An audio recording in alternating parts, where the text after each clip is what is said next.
তো ভিউয়ার্স, আমরা এখন অবস্থান করছি নড়াইল জেলা পরিষদ ডাকবাংলো বলে আর কি যাকে, তো সেখানে আর কি অবস্থান করছি। আর আমি এখন আছি মানে ডাকবাংলোর ঠিক পাশে, এটাকে বলা হয় টেনিস কোর্ট আর কি।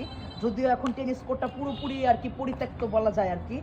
আর মানে যেটার জন্য আসলে এই ভিডিওটি করা সেটা হচ্ছে যে নড়াইল লং টেনিস সংস্কার করার জন্য প্রকলিত মূল্য ছিল মানে ছিল আর কি 2 লক্ষ টাকা। প্রকলিত মূল্য হচ্ছে 2 লক্ষ টাকা।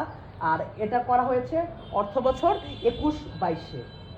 আর এখন হচ্ছে 2025 সাল।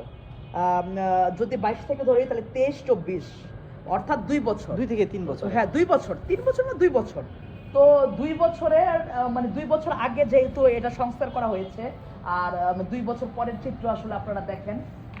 মানে আসলে ভবনের ভিতরে যদি একটু মানে দেখানো যেত আর কি, যে এই যে 2 বছর আগের চিত্র আসলে মানে বিল্ডিং পুরোটাই শ্যাওলা পড়ে গেছে, আর ভিতরের অবস্থা তো আর নাই বললাম আর কি।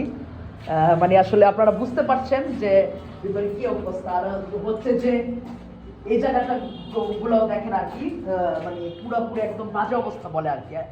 এটা আসলে দেখে মনে হয় না যে এটা মাত্র 2 বছর আগে সংস্কার করা হয়েছে। এটা আসলে দেখে মনে হচ্ছে, আমার কাছে ব্যক্তিগতভাবে মনে হচ্ছে এটা কম হলেও 5 থেকে 6 বছর আগে সংস্কার করা হয়েছে।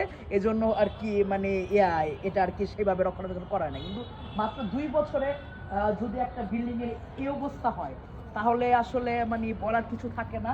আর মানে আর কি 2 লক্ষ টাকা দিয়ে আসলে এটা কি সংস্কার করলো, মানে এখানে যে আসলে দুর্নীতি হয়েছে, লুটপাট হয়েছে, এটা আসলে পরিষ্কার আমার চেয়ে ভালো আর কি আপনারাই বুঝতে পারছেন যে এখানে কি পরিমাণ দুর্নীতি হয়েছে আর কি। শুধু এই নড়াইল টেনিস ক্লাবই না, বাংলাদেশের প্রত্যেকটা সেক্টরে এরকম দুর্নীতি আছে, যার জন্য আর কি আমাদের দেশটা অনেক পিছিয়ে, আমাদের জাতিটা অনেক পিছিয়ে। তো এরকম দুর্নীতি কবে বন্ধ হবে, আর মানে আসলে এরকম লুটপাট যারা করে তাদের কবে উপযুক্ত শাস্তি হবে, কবে দুর্নীতি বন্ধ মানে আর কি হবে, এবং মানে আসলে কবে আমরা সভ্য একটা জাতি হব, সেই প্রশ্ন আমার, এবং সেই প্রশ্ন আসলে আমার মতো যারা চিন্তা করেন সকলের আমি মনে করি।